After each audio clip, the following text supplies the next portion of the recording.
Buenos días, buenas tardes, buenas noches a todos, ¿cómo les va? Bueno, en la clase de hoy vamos a hablar sobre el texto de Margarita Robertazzi, Paradigmas de la Psicología Social. Antes que todo, me parece importante que podamos definir qué es un paradigma. Un paradigma es un conjunto de teorías, un modelo a seguir. Es un conjunto de teorías propio de un momento histórico determinado, que responde a determinados cuestionamientos. ¿Sí? Te voy a mostrar a continuación una presentación. Esta presentación, conjuntamente con la que vimos la clase pasada, la voy a estar sumando a la carpeta de materiales. El concepto de paradigma es lo que hablamos hace un ratito.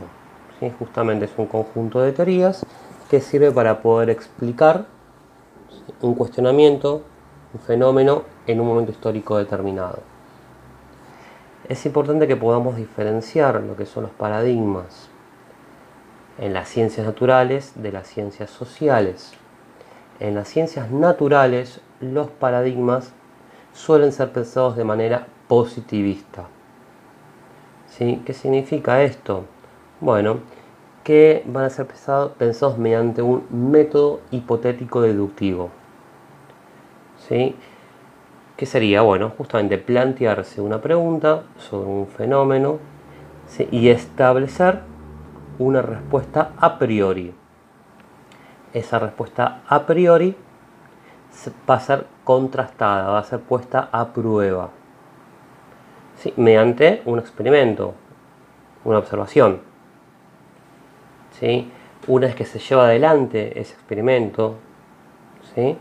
Se observa y se obtienen resultados. Mediante esos resultados, uno lo que va a poder hacer es corroborar o refutar la hipótesis inicial. Si se corrobora la hipótesis, estamos ante el posible surgimiento de una teoría.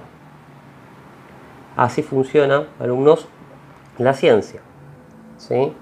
Estableciendo hipótesis, ¿sí? Que previamente fueron contrastadas, ¿sí? Fueron contrastadas y se crearon teorías en base a ello.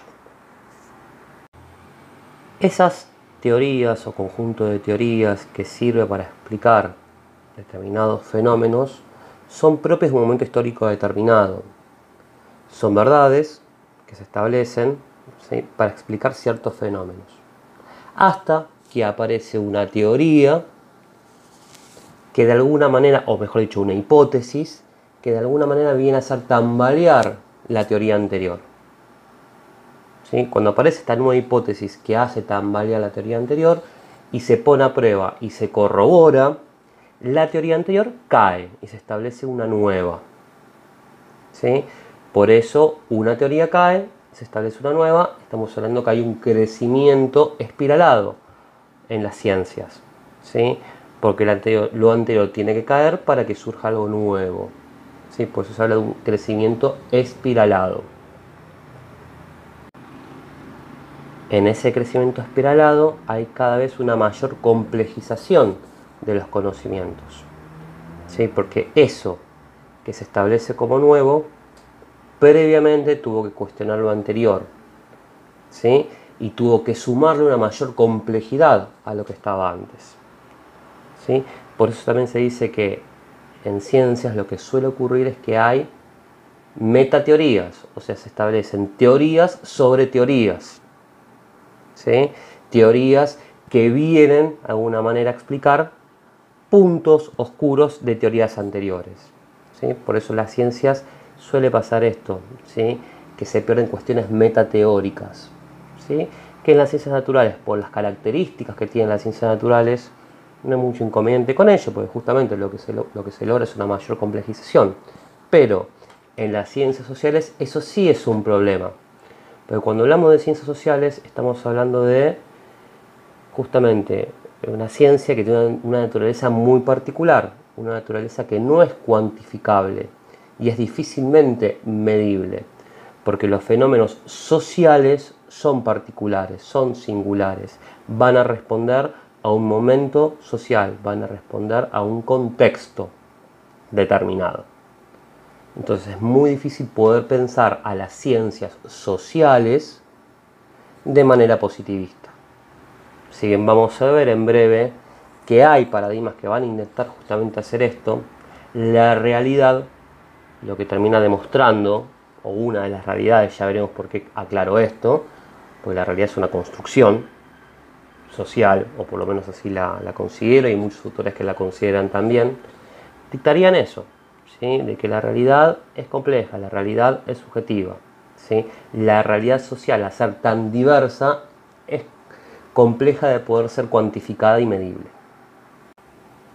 Margarita Robertazzi lo que va a plantear es que en las ciencias sociales los paradigmas pueden coexistir, pueden estar en simultaneidad, ¿sí? La aparición de un paradigma no necesariamente implica la caída del anterior, como sí ocurre con las ciencias naturales. Este concepto Margarita lo va a compartir con otro autor que vamos a ver hoy, que también está el texto, que es la entrevista de Álvaro. ¿Sí? Al final de la clase de hoy me voy a meter más de lleno de esto, pero por ahora quédense con este concepto que es importante. ¿Sí? Que los paradigmas pueden coexistir, pueden estar en simultaneidad. Los paradigmas clásicos en las ciencias sociales son tres: interaccionismo simbólico, cognición social y fenomenología.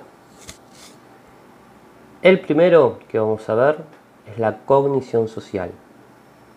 Este paradigma es netamente positivista.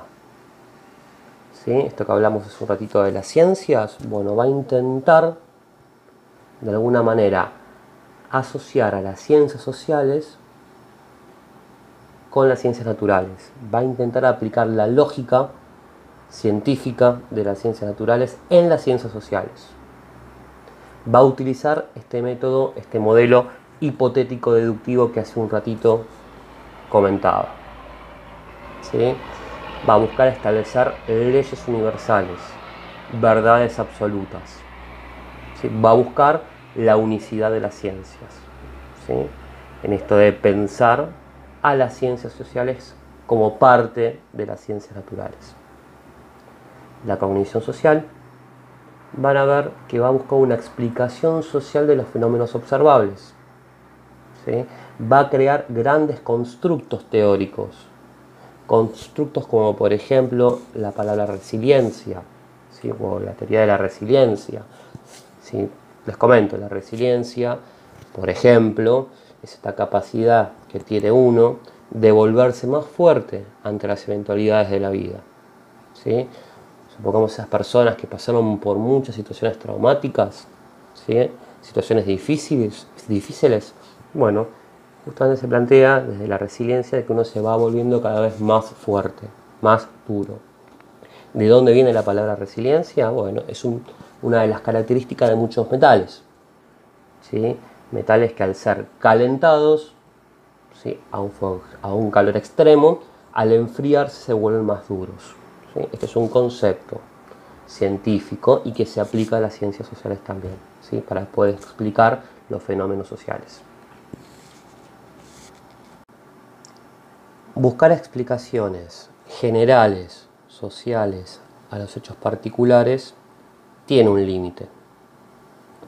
Justamente lo que va a plantear Robertazzi y otros autores, como por ejemplo Álvaro, que también lo vamos a ver, es que, como nombré hace un rato, esta característica de las ciencias de complejizarse cada vez más, o sea, estableciendo teorías sobre teorías, ¿sí?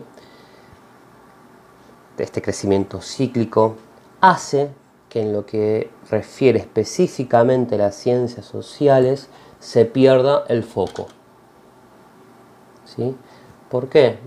Porque se van a terminar buscando explicaciones que cada vez son más complejas y que pierden lo importante, que es la relevancia social. ¿Sí? Vamos a ver que para autores como Margarita Robertazzi y Álvaro, la importancia está en que los contenidos, en que los conocimientos a los cuales se accede, ¿sí?, y se teoriza, tengan importancia social, tengan peso social, sirvan para algo, ¿sí? Por ejemplo, que sirvan en un futuro para que un Estado X pueda tomar esos conocimientos y cree políticas de Estado, ¿sí? Bueno, cuando nosotros lo pensamos de manera positivista, o sea, más del lado de la cognición social, esto de la relevancia social queda de lado, no le interesa. Lo único que le interesa a la cognición social, de alguna manera, es llenar las arcas académicas, ¿sí? Crear papers, investigaciones que cada vez se van complejizando más, ¿sí?, y pierden el foco de importancia, ¿sí? Esta va a ser una de las grandes críticas que va a hacer Álvaro y también va a realizar Robert Tassi. Otro de los paradigmas es la fenomenología. Se lo podría pensar como la contraparte de la cognición social. ¿Por qué digo esto? Porque no va a buscar una explicación social de los fenómenos, sino más bien va a acentuar su interés en la carga subjetiva ante el fenómeno.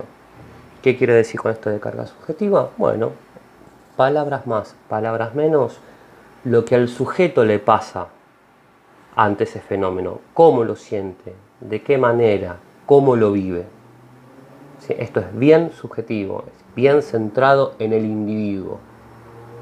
Como vemos, la cognición social se centra en la explicación social y la fenomenología en la explicación individual, particular, centrada en uno mismo. Es antipositivista. ¿Qué quiero decir? Pues justamente al no buscar las explicaciones sociales de los fenómenos, no se centra, ¿sí?, en una explicación científica, porque cada uno lo vivencia a su manera, ¿sí?, de manera particular, ¿sí? No puede ser cuantificado ni medido, ¿sí? Va a acentuar la carga subjetiva ante el fenómeno psicosocial. No existe una verdad, como sí ocurre con la cognición social. ¿Sí? La verdad es particular de cada uno, cómo la vive, de qué manera. ¿Sí? La sociedad, mejor dicho, la realidad, no la sociedad, la realidad se construye socialmente. Este es un concepto de Berger y Luhmann. ¿Sí? Entre todos, cada uno con su verdad, nos vamos a poner de acuerdo, ¿sí? Vamos a dar una significación. Somos actores sociales, nosotros, cada uno de nosotros, que actuamos, tenemos un rol determinado. Y como actores damos significación, damos sentido, ¿sí? Entre todos, mediante nuestra acción, nuestras conductas con sentido, vamos a compartir un sentido común, ¿sí? Todos, en mayor o menor medida, estamos de acuerdo, no me quiero meter en cuestiones complejas, que matar está mal. Todos, de alguna manera, compartimos esto, que matar está mal. Pero seguramente, si yo empiezo a preguntarle a cada uno de ustedes, alguno pensará que en ciertas situaciones sí, ciertas situaciones no, y demás. O sea, en la subjetividad y en la individualidad aparecen las diferencias. Pero entre todos construimos, compartimos un mismo sentido común. Construimos una verdad. Pero que construyamos una verdad entre todos no significa que esa verdad es subjetiva. O sea, no lo contradice, a eso me refiero. El tercer paradigma que vamos a ver se llama interaccionismo simbólico. Este paradigma van a ver que es un punto intermedio entre la cognición social y la fenomenología. Va a tomar aportes de uno y de otro. Hago una aclaración. Por una cuestión más bien didáctica, decidí este paradigma dejarlo para lo último, la explicación. Ustedes van a ver que Robert Tassi en su texto, cuando comienza hablando sobre este tema, es el primero que ubica, ¿sí? A mi parecer, para que quede más claro, fue mejor dejarlo para lo último. ¿Por qué? Bueno, en principio por esto que les comentaba, porque se lo puede pensar como un punto intermedio, ¿sí?, entre los otros dos. El interaccionismo simbólico toma sus aportes de la Escuela de Chicago. Uno de los máximos exponentes de este paradigma fue George Mead, que más adelante vamos a ver un texto de este autor, así que se llama Espíritu, Persona y Sociedad, en las próximas clases. Es un paradigma que se va a centrar en el estudio de la interacción humana, como modo de poder superar la dicotomía entre las explicaciones más centradas en lo individual, o sea, la fenomenología, y las explicaciones sociales, o sea, la cognición social. ¿Sí? Es un punto intermedio. Le va a interesar la interacción. ¿Sí? Desde el interaccionismo se va a pensar que la evolución de las personas se logra gracias al lenguaje, gracias a la interacción. ¿Sí? Uno no nace siendo una persona. Uno se va desarrollando a lo largo de la vida, ¿sí? Y esa formación, que es constante, se logra por el vínculo. Uno no es igual a los 5 años que a los 10, que a los 20, que a los 40, ni que a los 60. Uno va cambiando a lo largo de su vida, ¿sí? Y porque la matriz de vínculos va variando. El interaccionismo simbólico va a utilizar un método hipotético deductivo, ¿sí?, pero con una característica particular, y es que es antropológico, ¿sí? Esto es lo diferencial, ¿sí? Va a tomar el método científico de la cognición social, pero le va a sumar este carácter antropológico. ¿Qué significa? Bueno, que los investigadores, ¿sí?, que se van a cuestionar sobre el mundo, van a crear hipótesis y las van a poner a prueba. Ese poner a prueba no va a ser como en la cognición social, o sea, en laboratorio, ¿sí?, aséptico, con un delantal blanco. No. En interacción social, el psicólogo o el investigador, supongamos que quiere estudiar el hambre en un determinado pueblo de África, ¿sí? Supongamos. Bueno, el investigador se va a calzar las botas, se va a ir hasta ese pueblo, se va a meter y va a observar, va a hacer una observación en el lugar, por eso es antropológico. ¿Sí? El dispositivo de investigación va hacia el lugar, se va a intentar estudiar cómo se vincula, de qué manera, ¿sí?, qué es lo que ocurre allí. Se va a intentar, aclaro, que esa investigación, que esa observación, mejor dicho, que se realiza, sea lo más aséptica posible. O sea, el investigador va a intentar, por sobre todo, no generar un impacto, ¿sí?, en ese ámbito, en ese ambiente, ¿sí? Les aclaro, igual esto no figura en el texto, pero que es bastante complicado. Ya la mera presencia de un investigador genera cierto resquezor, cierto impacto. Sí, pero bueno, digamos, el interés, el espíritu, digamos, de alguna manera está puesto en que no, ¿sí?, en que la observación sea lo más limpia posible. Desde el interaccionismo simbólico se va a considerar que la verdad es relativa, es cambiante, se construye socialmente. ¿Sí? Este punto es similar a lo que se plantea desde la fenomenología. ¿Sí? Entonces, como verán, tenemos por un lado el modo de pensar, ¿sí?, a la ciencia, digamos, el fenómeno desde la óptica de la ciencia, pero considerando que la verdad es relativa, es cambiante, responde a determinadas características, responde a determinado momento histórico, responde a determinada sociedad, con su realidad económica, social, con su lenguaje, con sus culturas, con su cultura, mejor dicho, con sus costumbres, con sus hábitos. Todo esto el interaccionismo lo toma en cuenta. Esto nos da el puntapié inicial para comenzar a hablar sobre el texto de José Luis Álvaro, ¿sí? El texto que se llama Entrevista. Este autor, y esto es lo que más me interesa del texto, es que va a ser una crítica, ¿sí? Una crítica justamente a la alternativa posmoderna, o sea, a la cognición social, ¿sí? Como les adelanté hace un rato, este autor lo que va a plantear es que la perspectiva posmoderna, o sea, la cognición social, va a perder el foco, ¿sí? Porque cada vez se va a ir haciendo más y más y más complejo. Los conocimientos a los que se accede son cada vez más complejos, ¿sí?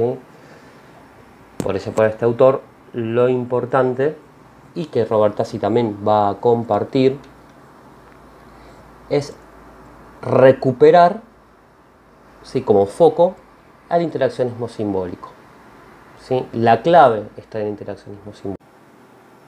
Álvaro y Robert Tassi plantean la coexistencia, ¿sí? O simultaneidad paradigmática. ¿Esto qué quiere decir? Como yo lo dije, que un paradigma no necesariamente, ¿sí? Implica la caída del anterior. Pueden coexistir, y esa coexistencia va a depender de las características sociales, va a depender de la época, va a depender de la cultura, de la demanda que haya, ¿sí? Yo esto, por ejemplo, se los traigo desde la psicología, desde mi campo, y más llevado que a modelos a lo que es corrientes. Pensemos, por ejemplo, en el psicoanálisis. Acá en la Argentina el psicoanálisis tiene mucho peso, ¿sí? Pero sí, esto mismo no ocurre en otros lugares del mundo. Si vamos, por ejemplo, a Estados Unidos, en Estados Unidos el psicoanálisis es un capítulo del manual, sí, porque ellos estudian con manuales, dentro del gran manual que tienen de estudios, ¿sí? Allá hay otras corrientes que tienen mayor peso. Por ejemplo, las neurociencias o la corriente cognitivo-conductual, ¿sí? Acá en la Argentina, por la historia que nosotros tenemos, ¿sí? Y toda la influencia francesa e inglesa, el psicoanálisis tomó mayor peso, ¿sí? Bueno, acá ahí se explicaría el porqué, ¿sí? De esto en la Argentina, ¿sí? Así como ocurre con esto, ocurre con otros fenómenos sociales. A modo de cierre, retomo esto que hablamos hace un rato, y es que tanto para Álvaro como para Robert Tassi hay que recuperar la perspectiva del interaccionismo simbólico. ¿Por qué? Bueno, justamente por esto, porque el interaccionismo simbólico produce conocimientos centrados en la relevancia social, o sea, que tienen el potencial de generar un impacto, ¿sí? Volvemos al ejemplo de hace un rato que les comentaba sobre un pueblo de África, ¿sí? Bueno, el investigador en sí no va a ser el que va a impulsar los cambios sociales, pero sus estudios, ¿sí? Lo que esa persona investigue, puede llegar a ser tomado, supongamos, por el Estado, ¿sí? Y armar planes con eso, ¿sí? Armar una planificación social que sí tenga un impacto real, ¿sí? Así que bueno, hasta acá por hoy. Recuerden que en la carpeta de materiales tienen los textos tanto de Álvaro de la entrevista como de Robert Tassi. Respondan las preguntas de la guía de estudio también. Y también voy a estar sumando estas presentaciones como para que las puedan ver, las presentaciones que les mostré hoy y la clase pasada. Así las pueden ir siguiendo también, ¿sí? Que tengan una muy buena semana. Cualquier duda, pregunta que tengan, por favor no duden en utilizar el espacio de foro. Y nos vemos la semana que viene. Hasta luego.